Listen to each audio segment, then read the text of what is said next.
ನಮಸ್ತೆ ವೀಕ್ಷಕರೇ, ಆಗ್ನಿ ನ್ಯೂಸ್ಗೆ ಸ್ವಾಗತ. ನಾನು ಅಕ್ಷತಾ.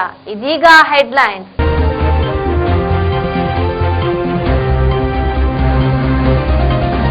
ಜಿಲ್ಲಾ ಸಹಕಾರಿ ಸಂಘಗಳ ಒಕ್ಕೂಟದ ಆಶ್ರಯದಲ್ಲಿ ಉಡುಪಿಯಲ್ಲಿ ಸಹಕಾರಿ ಸಂಘಗಳ ಆರ್ಥಿಕತೆಯ ಮಾಹಿತಿ ಸಭೆ.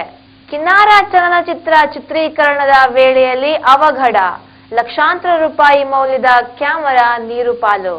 ಉಡುಪಿಯಲ್ಲಿ ನಿವೃತ್ತ ಬ್ಯಾಂಕ್ ನೌಕರರ ಪ್ರತಿಭಟನೆ, ತುಟ್ಟಿ ಭತ್ಯೆ ಸೇರಿ ವಿವಿಧ ಬೇಡಿಕೆಗೆ ಆಗ್ರಹ. ಪಡುಬಿದ್ರೆ ಗ್ರಾಮ ಪಂಚಾಯತ್ಗೆ ಅದಾನಿ ಯುಪಿಸಿಎಲ್ ಕಸದ ತೊಟ್ಟಿ ನೀಡಿಕೆ, ಮತ್ತಷ್ಟು ಮೂಲಭೂತ ಸೌಕರ್ಯ ಒದಗಿಸುವ ಭರವಸೆ. ಸೋಲನ್ನ ಸವಾಲಾಗಿ ಸ್ವೀಕರಿಸಿ, ವಿದ್ಯಾರ್ಥಿಗಳಿಗೆ ಅದಮಾರು ಶ್ರೀಗಳ ಕಿವಿಮಾತು. ಭಾಸ್ಕರ್ ಶೆಟ್ಟಿ ಕೊಲೆ ಪ್ರಕರಣ, ಆಸ್ತಿಗಾಗಿ ಭಾಸ್ಕರ್ ರಾಜೇಶ್ವರಿ ಮನೆ ಕಡೆಯಿಂದ ಗಲಾಟೆ. ದುರ್ಗಾ ಇಂಟರ್ನ್ಯಾಷನಲ್ ಒಡೆತನಕ್ಕೆ ಸಂಬಂಧಿಸಿದಂತೆ ವಿವಾದ, ಪೊಲೀಸ್ ಠಾಣೆಯಲ್ಲೂ ಆಗಲಿಲ್ಲ ಇತ್ಯರ್ಥ. ವಾರ್ತೆಗಳ ವಿವರ.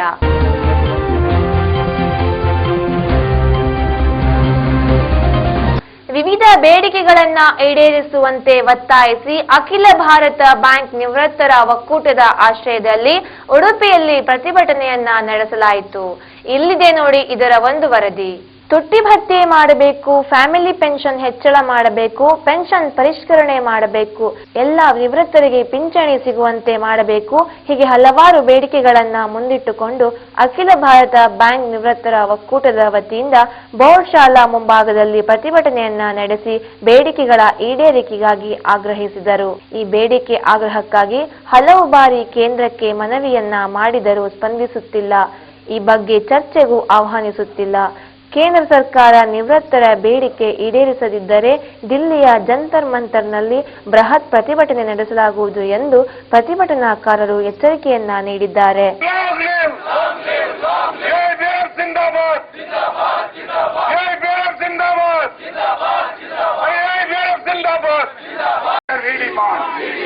Improvement in family pension, we demand.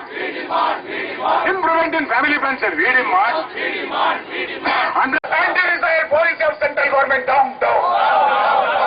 Anti-retired policy of central government down. Anti-retired policy of central government down. ಅಖಿಲ ಭಾರತ ಬ್ಯಾಂಕ್ ನೌಕರ ನಿವೃತ್ತ ಬ್ಯಾಂಕ್ ನೌಕರ ಫೆಡರೇಷನ್ಗೆ ಜಯವಾಗಲಿ. ಅಖಿಲ ಭಾರತ ನಿವೃತ್ತ ಬ್ಯಾಂಕ್ ನೌಕರ ಫೆಡರೇಷನ್ಗೆ ಜಯವಾಗಲಿ.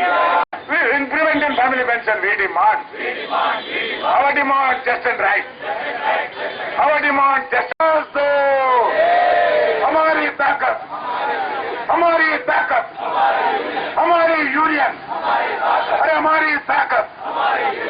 ಅಂತ ಹೇಳಿದ್ರೆ ಇವತ್ತು ನಮ್ಮನ್ನ ಸರ್ಕಾರದ ನೀತಿಯಿಂದ IBIಯ ನೀತಿಯಿಂದ ನಮ್ಮನ್ನ ಬೀದಿಗಿಳಿಸಿದ್ದಾರೆ.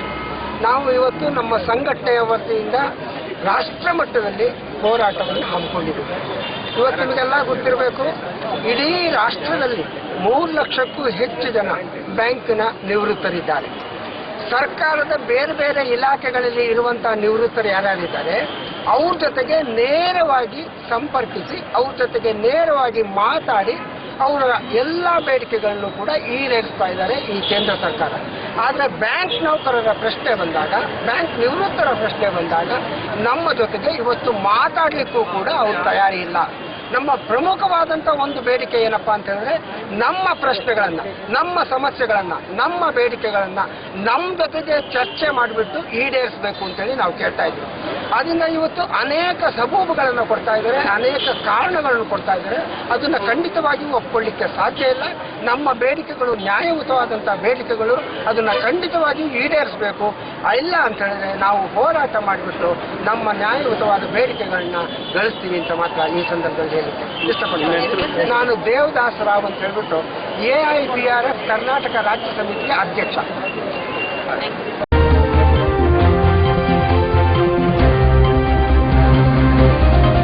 ತ್ಯಾಜ್ಯ ಸಮಸ್ಯೆ ಎದುರಿಸುತ್ತಿರುವ ಪಡುಬಿದ್ರೆ ಗ್ರಾಮ ಪಂಚಾಯತ್ಗೆ ತ್ಯಾಜ್ಯ ಶೇಖರಣಾ ತೊಟ್ಟಿಯನ್ನ ಅದಾನಿ ಯುಪಿಸಿಎಲ್ ಸಂಸ್ಥೆಯ ಉಪಾಧ್ಯಕ್ಷರಾದ ಕಿಶೋರ್ ಆಳ್ವಾರ್ ಅವರು ಹಸ್ತಾಂತರಿಸಿದ್ದಾರೆ. ಈ ಸಂದರ್ಭದಲ್ಲಿ ಮಾತನಾಡಿದ ಆಳ್ವಾರ್ ಅವರು, ಇಷ್ಟರಲ್ಲೇ ಕಂಪನಿಯ CSR ಫಂಡ್ನಿಂದ ಪಡುಬಿದ್ರೆ ಗ್ರಾಮ ಪಂಚಾಯತ್ಗೆ 2.77 ಕೋಟಿ ರೂಪಾಯಿ ಡಿಕ್ಲೇರ್ ಮಾಡಲಾಗಿದೆ.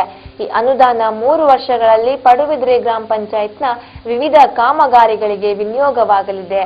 ಅಲ್ಲದೆ ಜನರ ಬಹುದೊಡ್ಡ ಬೇಡಿಕೆಯಾದ ಉಚಿತ ಆಸ್ಪತ್ರೆಯೊಂದನ್ನ ಪಡುಬಿದ್ರೆ ವ್ಯಾಪ್ತಿಯಲ್ಲೇ ನಿರ್ಮಿಸಲಾಗುವುದು ಹಾಗೂ ಇಷ್ಟರಲ್ಲಿ ಮುದರಂಗಡಿ ಹಾಗೂ ಯಲ್ಲೂರು ಗ್ರಾಮ ಪಂಚಾಯತ್ ವ್ಯಾಪ್ತಿಯ 12,000 ಮಂದಿಗೆ ಕಂಪನಿಯ ಮೂಲಕ ಆರೋಗ್ಯ ವಿಮೆ ವ್ಯವಸ್ಥೆ ಕಲ್ಪಿಸಲಾಗಿದೆ. ಅದನ್ನ ಮುಂದುವರಿಸಿ ಮುಂದಿನ ದಿನಗಳಲ್ಲಿ ಪಡುಬಿದ್ರೆ, ಎರ್ಮಾಳು ಹಾಗೂ ಉಚ್ಚಿಲ ಗ್ರಾಮ ಪಂಚಾಯತ್ ವ್ಯಾಪ್ತಿಗೂ ವಿಸ್ತರಿಸಲಿದ್ದೇವೆ ಎಂದು ಈ ಸಂದರ್ಭದಲ್ಲಿ ಘೋಷಿಸಿದ್ದಾರೆ. ಈ ವೇಳೆ ಕಂಪನಿಯ ಪ್ರಮುಖರಾದ ಗಿರೀಶ್ ನೌಡ, ರವಿ ಜರ್ರೆ, ಪಡುಬಿದ್ರೆ ಗ್ರಾಮ ಪಂಚಾಯತ್ ಅಧ್ಯಕ್ಷೆ ದಮಯಂತಿ ಅಮೀನ್, ಉಪಾಧ್ಯಕ್ಷರಾದ ವೈ ಸುಕುಮಾರ್, ರವೀನ್ ಪಡುಬಿದ್ರಿ, ಜಯಸಾಲಿಯನ್, ಕರುಣಾಕರ್ ಪೂಜಾರಿ ಮುಂತಾದವರಿದ್ದರು. ಇದು ಫಸ್ಟ್ ನಮ್ದು ಫಂಕ್ಷನ್ ನಾವು ಪಡುಬಿದ್ರೆಯಲ್ಲಿ ಸ್ಟಾರ್ಟ್ ಮಾಡಿದ್ವಿ. ಇಲ್ಲಿ ನಾವು ಆಲ್ರೆಡಿ ಗ್ರಾಂಟ್ 2.77 crores ನಾವು ಡಿಕ್ಲೇರ್ ಮಾಡಿದ್ವಿ. ಅದರಲ್ಲಿ ಏನು ಮಾಡ್ತೀವಿ ಅಂದರೆ 3 ವರ್ಷ ಹಂತದಲ್ಲಿ ಮಾಡ್ತಾ ಇದ್ದೀವಿ. ಇವಾಗ ಇತ್ತೀಚೆಗೆ ನಾವು ಪಾದಬೆಟ್ಟು ರಸ್ತೆಯನ್ನು ಅದು 40 ಲಕ್ಷ ವೆಚ್ಚದಲ್ಲಿ ಅದನ್ನು ನಾವು ನಿರ್ಮಾಣ ಮಾಡ್ತಾ ಇದ್ದೀವಿ. ಹಾಗೆಯೇ ಪಂಚಾಯತ್ ಆಫೀಸ್ ಅಧ್ಯಕ್ಷರು ಮತ್ತು ಉಪಾಧ್ಯಕ್ಷರು ಮತ್ತು ಎಲ್ಲ ಮೆಂಬರ್ಸ್ ಬೇಡಿಕೆ ಮೇಲೆ ಪಂಚಾಯತ್ ಆಫೀಸಿಗೆ ಒಂದು 50 ಲಕ್ಷ ಬೇಕಂತ ಮನವಿ ಮಾಡಿದರು. ಅದು ಕ್ರಿಯೋಜನಲ್ಲಿ ಕೊಟ್ಟಿದ್ದಾರೆ. ಅದನ್ನು ಶೀಘ್ರದಲ್ಲಿ ನಾವು ಕಾರ್ಯರೂಪಕ್ಕೆ ನಾವು ತರ್ತೀವಿ ಅಂತ ಹೇಳ್ಕೊಂಡು ಆ ಮಾತನ್ನು ನಾನು ಇಲ್ಲಿ ಹೇಳ್ತಾ ಇದ್ದೇನೆ. ನಾನು ಒಂದು ಓಪನ್ ಆಗಿ ನಾನು ಹೇಳಬೇಕಂದ್ರೆ, ಪಂಚಾಯತ್ ನಮಗೆ ಒಂದು ನಿರ್ಣಯ ಕೊಟ್ಟಿದ್ದಾರೆ.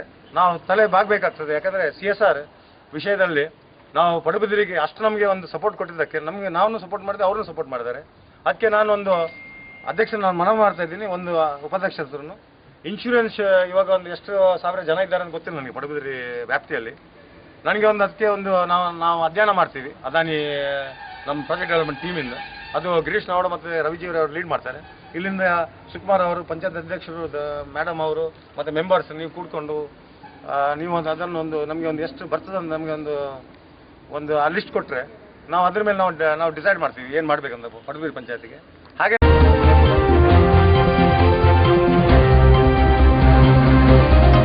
ಇದೀಗ ಅಗ್ನಿ ನ್ಯೂಸ್ನ ನಡುವೆ ಒಂದು ಪುಟ್ಟ ವಿರಾಮ.